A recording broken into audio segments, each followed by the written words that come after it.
May mandato na ang Independent Commission na mag-iimbestiga sa flood control projects na maanomalya umano, pero hindi pa rin inaanunsyo kung sino ang magiging miyembro nito. Narito ang report ni Rainiel Pawid. Nitong Martes, ito ang pangako ni Pangulong Bongbong Marcos kaugnay ng binubuong Independent Commission na mag-iimbestiga sa maanomalyang flood control projects. Within the next 48 hours, I will already announce the powers that we are granting to the Independent Commission and the members of the Independent Commission. Pero lagpas 48 hours na wala pa rin inilalabas ng mga miyembro ng independent body. Sa panayam sa long take ng One News, sinabi ni Interior Secretary John Vic Remulla na pinili sila base sa kanilang integridad. Yung integrity ng mga to kasi unquestionable. Pinag-uusapan namin yung ramifications, kung ano ang nangyayari, yung picture ng 1 billion na sa table. Tapos kung para kanino. Doon ko lang narinig nagbura ang presidente. Sabi niya, lintik ng mga yan. Anong gagawin nila sa pera? Hindi naman nila makakain yan.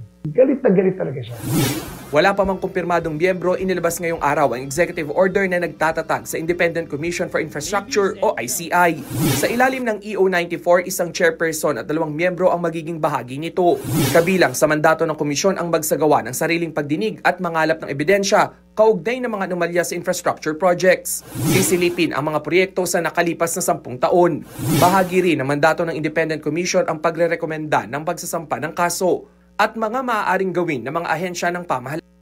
Sakop ng kapangyarihan din ng ICI ang paglalabas ng subpoena, magrekomenda na magiging state witness at mag-request ng dokumento mula sa Senado, Kamara at maging sa Korte.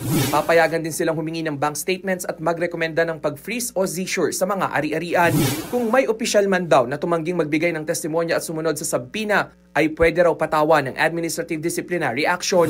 Magsusumite ng report ng Independent Commission sa Office of the President kada buwan. Ang tanong kung may Independent Commission na, anong mangyayari sa investigasyon ng Senado at Kamara? Nagbabalita mula sa Frontline, Rainiel Pawid, News 5.